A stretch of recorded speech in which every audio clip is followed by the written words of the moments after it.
Payyanur baby memorial ആശുപത്രിയിലെ 1.5 വയസ്സുകാരൻ്റെ മരണത്തിൽ ആരോപണ വിധേയരായ ഡോക്ടർമാരുടെ മൊഴി രേഖപ്പെടുത്തി. പീഡിയാട്രിക് പ്ലാസ്റ്റിക് സർജറി ഡോക്ടർമാരുടെ മൊഴിയാണ് രേഖപ്പെടുത്തിയത്. പോലീസിന്റെ അന്വേഷണ റിപ്പോർട്ട് DMOക്ക് കൈമാറിയിട്ടുണ്ട്. വിവരങ്ങളുമായി നിഖിൽ ചേരുന്നു. നിഖിൽ, സങ്കടകരമായ സംഭവമായിരുന്നു അത്. ചെറിയ കുഞ്ഞ് ആണ് അങ്ങനെയൊരു ദുരന്തത്തിനിരയായത്. ഇപ്പോൾ എന്താണ് അതിൻ്റെ മേൽ നടക്കുന്നത്?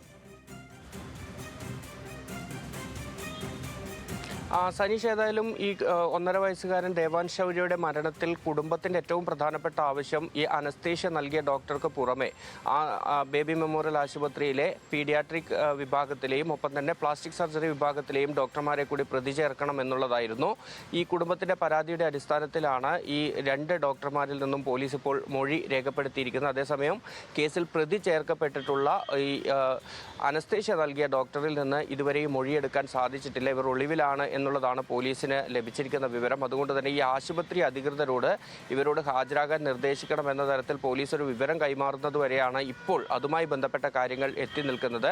ഏതായാലും പോലീസ് ഇക്കാര്യങ്ങളിൽ ഈ 2 ഡോക്ടർമാരുടേത് മാത്രമല്ല, കുട്ടിയെ ആദ്യം പ്രവേശിപ്പിച്ച ഈ മാതമംഗലത്തെ ഒരു പ്രാഥമികാരോഗ്യ കേന്ദ്രമുണ്ട്, അവിടുത്തെ ഡോക്ടറിൽ നിന്ന് മൊഴിയെടുത്തിട്ടുണ്ട്. ഒപ്പം തന്നെ ഈ ബ്രെയിൻ ഡെത്ത് സംഭവിച്ചതിന് ശേഷം കുട്ടിയെ പ്രവേശിപ്പിച്ച കണ്ണൂരിലെ ബേബി മെമ്മോറിയൽ ആശുപത്രിയിൽ കുട്ടിയെ ചികിത്സിച്ച ഡോക്ടർമാരുടെ മൊഴി ഉൾപ്പെടെ രേഖപ്പെടുത്തി. മാത്രമല്ല, കുട്ടിയുടെ രക്ഷിതാക്കളിൽ നിന്നും പോലീസ് മൊഴി രേഖപ്പെടുത്തിയിട്ടുണ്ട്. ഇതിൻ്റെ എല്ലാം അടിസ്ഥാനത്തിലായിരിക്കും DMOയ്ക്ക് റിപ്പോർട്ട് സമർപ്പിക്കുക. ഏതായാലും പ്രത്യേക മെഡിക്കൽ ബോർഡ് രൂപീകരിച്ച് ഇതിൽ അന്വേഷണം നടത്തുന്നുണ്ട്.